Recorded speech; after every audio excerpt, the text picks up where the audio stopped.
Hey friends, hope you're ready for some more Dr. Seuss. Today we've got the Sneetches, so let's dig in.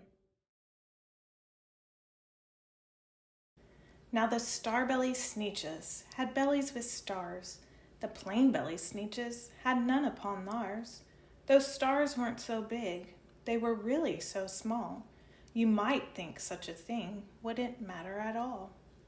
But because they had stars, all the Starbelly Sneetches would brag we're the best kind of Sneetch on the beaches. With their snoots in the air, they would sniff and they'd snort. We'll have nothing to do with the plain belly sort. And whenever they met some, when they were out walking, they'd hike right on past them without even talking. When the Starbelly children went out to play ball, could a plain belly get in the game? Not at all. You only could play if your bellies had stars, and the plain belly children had none upon theirs. When the Starbelly Sneetches had frankfurter roast, or picnics, or parties, or marshmallow toast, they never invited the plain belly Sneetches. They left them out cold in the dark of the beaches. They kept them away, never let them come near, and that's how they treated them year after year. Then one day, it seems, while the plain belly Sneetches were moping and doping alone on the beaches, just sitting there wishing their bellies had stars, a stranger zipped up in the strangest of cars. "My friends," he announced in a voice clear and keen, "my name is Sylvester McMonkey McBean. And I've heard of your troubles, I've heard you're unhappy, but I can fix that, I'm the fix-up chappie. I've come here to help you. I have what you need, and my prices are low, and I work at great speed, and my work is 100% guaranteed." Then quickly Sylvester McMonkey McBean put together a very particular machine, and he said, "You want stars like a Starbelly Sneetch?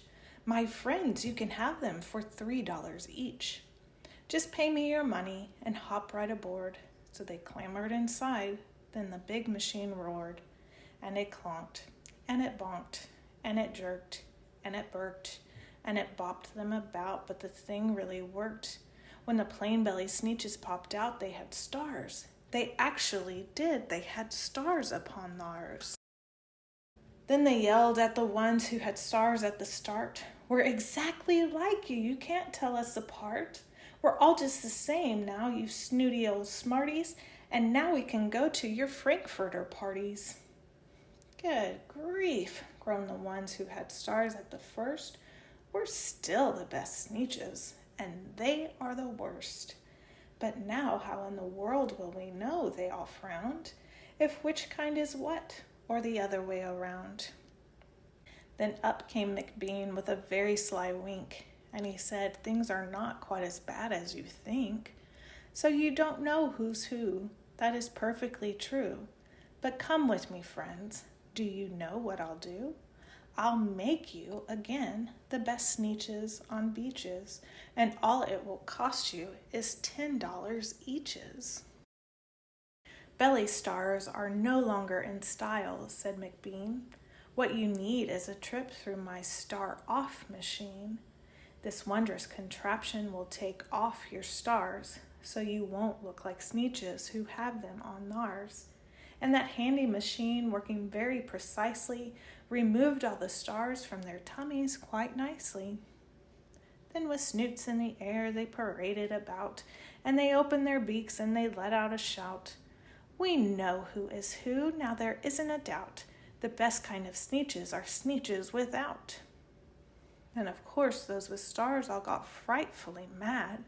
To be wearing a star now was frightfully bad. Then of course old Sylvester McMonkey McBean invited them into his star-off machine. Then of course from then on, as you probably guess, things really got into a horrible mess. All the rest of that day on those wild screaming beaches, the fix-it-up chappie kept fixing up Sneetches. Off again, on again, in again, out again, through the machines they raced round and about again. Changing their stars every minute or two, they kept paying money, they kept running through. until neither the plane nor the starbellies knew whether this one was that one, or that one was this one, or which one was what one, or what one was who.